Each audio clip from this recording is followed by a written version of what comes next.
La lluvia azotaba los adoquines de Roma, mientras las botas de hierro de la Guardia Pretoriana rompían el silencio de la noche. La historia recuerda el decreto de Claudio como una nota al pie político, pero para Priscila fue una sentencia de muerte escrita con tinta. ¿Cómo se convirtió una simple fabricante de tiendas en la mujer más peligrosa de la capital? ¿Qué había visto en los rollos prohibidos que la transformó de comerciante en fugitiva en una sola hora? Mientras las puertas de la ciudad empezaban a gemir al cerrarse, Priscila se encontraba al borde de la ruina total. Todo lo que poseía, su riqueza, su seguridad, su identidad, le estaba siendo arrebatado. Pero mientras apretaba contra su pecho una pequeña bolsa oculta, la pregunta no era si sobreviviría a la noche. La pregunta era, ¿qué llevaba que valía más que su vida? ¿Y por qué el imperio estaba tan aterrorizado de que lo dejara escapar? El viaje desde las puertas de Roma hasta las costas de Corinto no fue un camino de peregrinación. Fue un campo de pruebas mortales. Para Priscila y Aquila, la Vía Apia se había transformado de un símbolo de la ingeniería romana en un tramo de 500 millas de terror sin ley. Detrás de ellos, el humo de su taller en llamas aún manchaba el horizonte, un amargo recordatorio de la vida que se habían visto obligados a abandonar. Pero la pérdida física no era nada comparada con el peso del contrabando que llevaban los rollos sagrados y las enseñanzas prohibidas que los predecesores de Nerón estaban desesperados por borrar. 10 días después de su huida, la pesadilla tomó una forma tangible. Cerca de los desolados peñascos de los Apeninos, el golpeteo rítmico de los cascos de los caballos resonó contra las paredes del cañón. Una banda de desertores hombres, convertidos en monstruos por la brutalidad de la frontera, les bloqueó el paso. No eran soldados en busca de justicia, sino buitres olfateando sangre. Mientras los bandidos cercaban su modesta carreta, Aquila dio un paso al frente con las manos temblorosas, pero la postura firme. Sin embargo, fue Priscila quien notó el detalle que decidiría su destino. El líder de la manada, un gigante marcado por cicatrices con los ojos nublados por la fiebre, aferraba una hombrera destrozada que había sido clavada profundamente en su músculo por una estocada fallida de lanza. La tensión era un cordón físico estirado hasta el punto de ruptura. Mientras los bandidos saqueaban sus escasas provisiones, Priscila no rezó por un milagro. Se convirtió en uno. Metió la mano en su bolsa oculta no para sacar un arma, sino sus resistentes agujas de hueso y un carrete de hilo de lino reforzado. Con una voz que cortó el viento de la montaña como una hoja fría, ofreció un trato la vida del gigante a cambio de su paso. A la luz titilante de una hoguera rodeada de hombres que matarían por una moneda de cobre, Priscila realizó una cirugía de necesidad. Sus dedos, encallecidos por años de coser tiendas de pelo grueso de cabra, se movían con la precisión de una maestra arquitecta. Ignoró el hedor de la gangrena y el brillo de las dagas en su garganta. Mientras cosía la carne desgarrada y estabilizaba el hueso, susurró palabras que no eran solo sobre medicina. Hablaban de un rey que sanaba a los quebrantados. Al amanecer el gigante respiraba, y la mujer peligrosa de Roma había convertido a una jauría de lobos en una escolta silenciosa. No solo habían sobrevivido al camino, habían empezado a conquistarlo, demostrando que la aguja era en verdad más poderosa que la espada. Corinto era una ciudad de 1000 pecados, un caldero sofocante donde el olor del mar se mezclaba con el sudor de 1000 esclavos. Para Priscila y Aquila, era un lugar para desaparecer. Establecieron un nuevo taller a la sombra del Acrocorinto con sus agujas rítmicas e implacables. Pero el silencio que buscaban se hizo añicos cuando un hombre llamado Pablo de Tarso cruzó su puerta. No parecía un revolucionario. Parecía un hombre al que habían arrastrado por las espinas de una docena de provincias. Mientras Aquila recibía a Pablo con los brazos abiertos, Priscila observaba desde las sombras del banco de trabajo, entrecerrando los ojos. Ya había visto profetas antes, hombres que usaban lenguas de plata para vaciar los bolsillos de los pobres. No confiaba en sus credenciales, quería ver sus cicatrices. Durante la primera semana Pablo trabajó a su lado en silencio. Pero por la noche, a través de la delgada pared de yeso que separaba sus aposentos, comenzaba la verdadera batalla. Priscila no solo escuchaba, interrogaba. Cada vez que Pablo empezaba a recitar las escrituras, ella lo interrumpía con una pregunta punzante que atravesaba su torre de marfil teológica. Hablas de un Mesías que murió por los débiles. Susurraba por las grietas de la pared con la voz afilada como un estilete. Pero alguna vez has sangrado por un desconocido en un callejón de Roma. La habitación quedaba en silencio, la tensión vibrando entre ellos como la cuerda de un arco tensado. Pablo estaba acostumbrado a debatir con eruditos en los mercados, pero no estaba preparado para una mujer que medía la verdad por la profundidad del sufrimiento. Una medianoche, el debate llegó a un punto de quiebre. Pablo habló de la libertad que se encuentra en el espíritu, pero Priscila lo desafió con la realidad de las cadenas que había visto en las minas de Laurión. Exigió saber si este evangelio era solo un sueño hermoso o un arma para romper los grilletes del mundo. En la oscuridad Pablo dejó de hablar. En vez de eso, empezó a relatar sus naufragios, sus azotes, y la luz cegadora en el camino a Damasco. Por primera vez Priscila oyó la grieta en su voz, el sonido de un hombre que había sido quebrado y reconstruido por la misma verdad que predicaba. Al amanecer, la pared entre ellos se sentía invisible. Priscila se dio cuenta de que Pablo no era solo otro maestro. Era el catalizador que ella había estado esperando. Pero también sabía algo que él, no los espías locales de la sinagoga, ya estaban rondando su taller. Se estaba preparando una trampa, y el brillo de Pablo sería su perdición si ella no intervenía. Tomó un trozo de lona pesada y empezó a coser un compartimento oculto. Si Pablo iba a ser la voz de este movimiento, Priscila tendría que ser su escudo. El erudito había encontrado a su anfitriona, pero la estratega había encontrado su misión. Corinto ya no era solo un lugar de refugio. Se había convertido en el centro neurálgico de una insurgencia espiritual. Bajo el ojo meticuloso de Priscila, el taller de fabricación de tiendas se transformó en una fachada para una red clandestina de inteligencia. Mientras las autoridades romanas buscaban soldados y rebeldes políticos, ignoraban a los insignificantes obreros que cargaban bultos de lona por la ciudad. No sabían que dentro de esos bultos estaban los planos de un mundo nuevo. Priscila desarrolló un sistema sofisticado de esteganografía. Empezó a coser patrones específicos de hilos rotos y dobles nudos en las costuras de las tiendas vendidas a comerciantes viajeros. Para un observador casual, era un defecto menor. Para un creyente en Éfeso o en Filipos, era un mapa codificado que indicaba dónde se realizaría la siguiente reunión secreta. Estaba tejiendo una red de fe que el imperio no podía ver y mucho menos cortar. Sin embargo, las sombras siempre se quedan donde la luz brilla con más fuerza. Entre sus aprendices había un joven llamado Silas, no el compañero fiel de Pablo, sino un informante desesperado, sobornado por los magistrados locales. Silas había notado que Priscila pasaba más tiempo arreglando ciertas tiendas que haciendo nuevas. Una tarde sofocante, mientras Priscila se ocultaba en la trastienda codificando una carta de Pablo a los romanos, escuchó el inconfundible raspón de un cerrojo metálico. No entró en pánico. A través de una pequeña abertura en la cortina, vio a Silas extendiendo la mano hacia el compartimento oculto en una pesada vela de pelo de cabra. La traición fue fría, cortante e inmediata.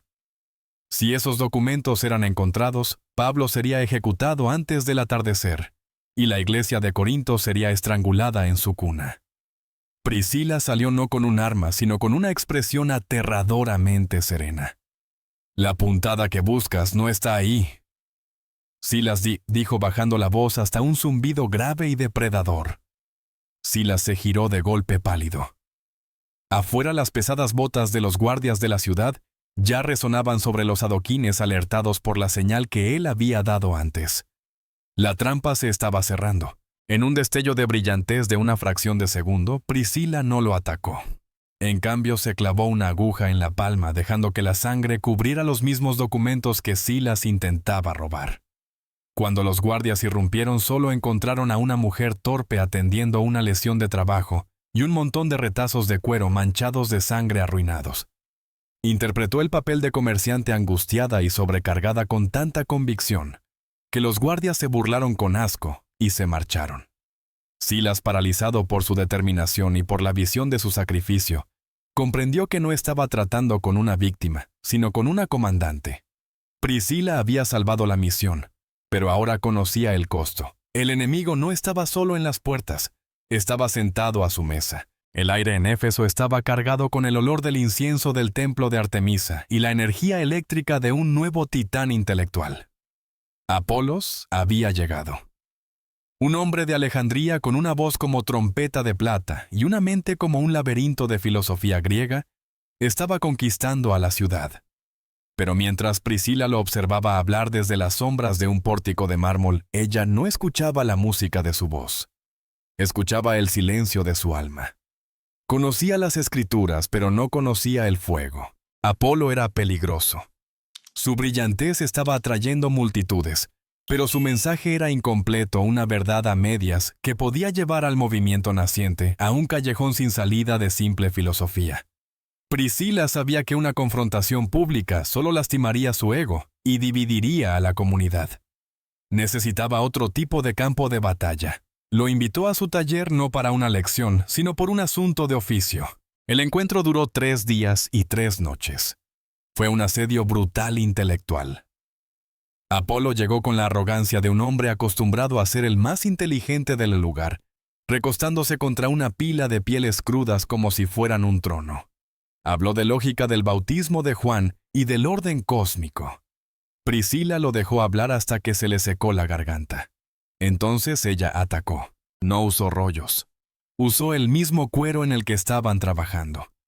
Tomó un pedazo de pellejo dentado y marcado del tipo que se usa para las tiendas más baratas y resistentes, y lo arrojó a sus pies.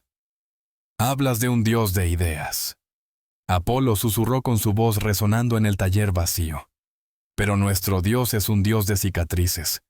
Predicas el agua del arrepentimiento, pero has sentido el aliento del espíritu que quema la escoria. Empezó a relatar la noche en Roma, la sangre en la Vía Apia y la vulnerabilidad agonizante de la cruz. Desmanteló su lógica alejandrina con la realidad cruda sangrante de una fe vivida. Apolo intentó interrumpirla con el rostro enrojecido de ira, pero la intensidad de Priscila lo clavó a su asiento. Le mostró que la elocuencia sin el Espíritu Santo no era más que un tambor hueco. Cuando las lámparas de aceite se apagaron en la tercera noche, el superestrella de Éfeso se quebró. El hombre que había encantado a miles quedó en silencio ante una mujer de manos callosas. En ese taller murió el orador para que naciera el apóstol. Priscila no solo corrigió a un maestro, forjó un arma para el reino. El éxito del movimiento clandestino por fin había tocado lo único que el mundo romano valoraba más que a los dioses: la ganancia. Demetrio, el maestro del gremio de plateros, vio desplomarse sus ventas de ídolos de Artemisa a medida que la red de Priscila se expandía. No vio una amenaza religiosa, vio un agujero en su tesoro. Para el mediodía, el gran teatro de Éfeso era un caldero de furia hirviente. Miles gritaban por sangre sus voces en un canto rítmico. Grande es Artemisa de los Efesios. Pero mientras la turba cazaba a Pablo, Demetrio dirigió a un escuadrón especializado de mercenarios hacia la fuente de la infección, el taller de tiendas. No quería un debate, quería una ejecución. Priscila oyó el rugido de la multitud antes de ver el humo. Sabía que venían por las cartas los registros invaluables de la iglesia primitiva escondidos bajo las tablas del piso. Cuando la primera antorcha golpeó el techo de paja, Aquila corrió hacia la puerta, pero Priscila lo sujetó del brazo. Si peleamos con espadas, perdemos el mensaje, siseó sobre el crepitar de las llamas. Debemos salvar la tinta. Mientras el taller empezaba a ceder bajo el peso del fuego, Priscila ejecutó un plan de brillantez desesperada. No intentó cargar los cofres pesados. En su lugar, empapó las tiendas gruesas de pelo de cabra en tinas de aceite de curtido. Cuando los mercenarios irrumpieron por la puerta, no los recibió una mujer acobardada, sino un muro cegador de fuego controlado. En el caos y el humo negro espeso, Priscila usó las mismas técnicas de una fabricante de tiendas para crear un vacío de aire cerca del suelo, lo que le permitió alcanzar el compartimento oculto. Cuando las vigas del techo gemían y empezaban a hacerse añicos, se enfrentó a Demetrio en el umbral. Él estaba allí con un ídolo de plata en una mano y una daga en la otra.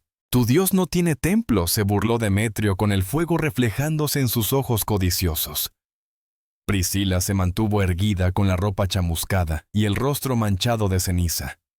Mi Dios no vive en baratijas de plata hechas por hombres que le temen a la pobreza, respondió con la voz firme, aun cuando el calor ampollaba el aire.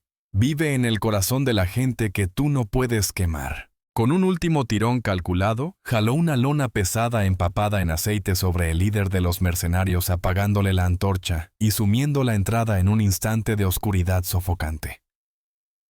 En ese latido de confusión, ella y Aquila se deslizaron por un conducto de ventilación que ella había diseñado semanas antes.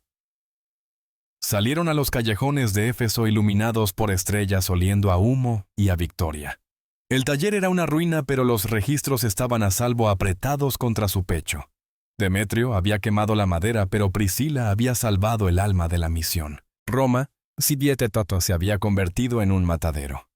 Nerón, buscando un chivo expiatorio por el gran incendio, había convertido sus jardines en un escenario de antorchas humanas.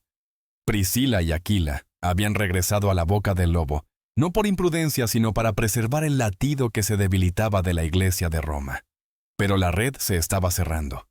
Una noche, un mensajero secreto trajo la noticia: la Guardia Imperial había allanado su refugio. Los manuscritos, la memoria colectiva de los apóstoles, habían desaparecido.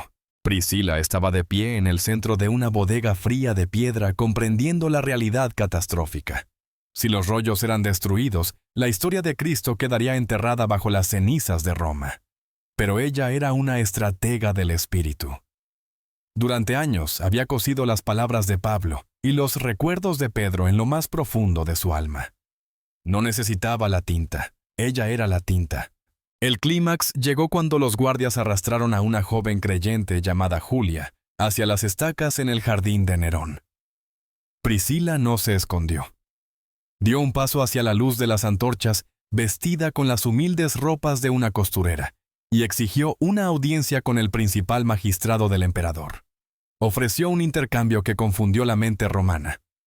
«Tengo los rollos que buscan», mintió con una sonrisa aterradoramente serena, «pero están codificados de una manera que solo mis manos pueden descifrar. Liberen a la joven, y les daré la mayor amenaza del imperio». La llevaron al palacio no como una víctima, sino como un libro viviente. En presencia de los asesores más crueles de Nerón comenzó a hablar. No suplicó misericordia. Empezó a recitar las enseñanzas de Jesús con tal autoridad que los guardias bajaron sus lanzas. No solo estaba ganando tiempo, estaba incrustando la verdad en la mente de sus captores. Cada palabra que pronunciaba era una semilla plantada en el corazón del imperio. Sabía que quizá nunca saldría de esos salones dorados, pero cuando Julia escapó hacia la noche, Priscila comprendió su victoria.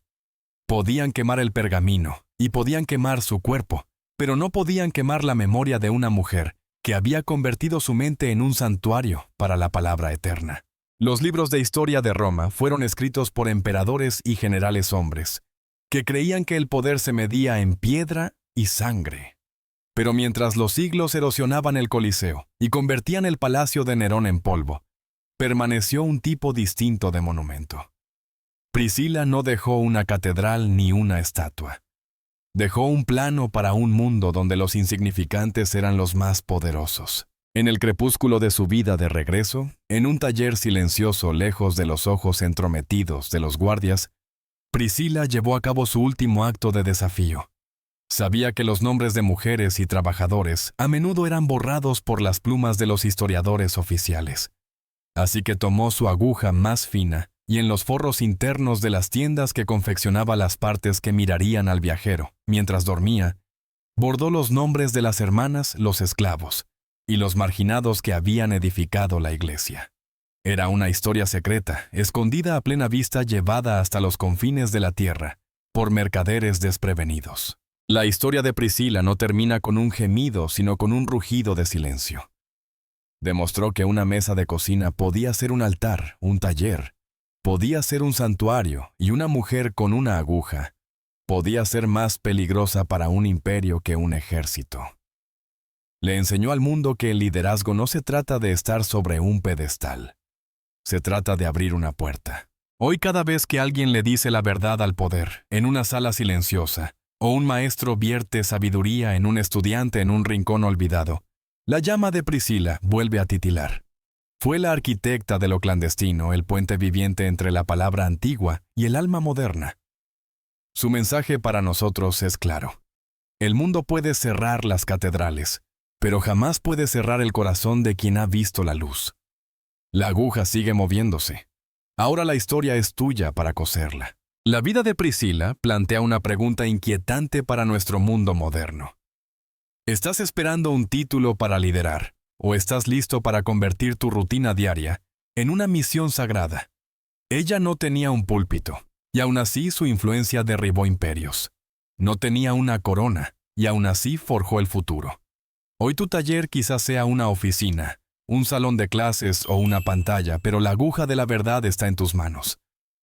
¿Seguirás siendo un espectador de la historia, o empezarás a coser un legado que te sobreviva? Tu voz importa. Tu valentía silenciosa es el catalizador. Deja un comentario abajo. ¿Qué tienda estás construyendo hoy y a quién eres lo bastante valiente como para cambiarle la vida? Empecemos la conversación.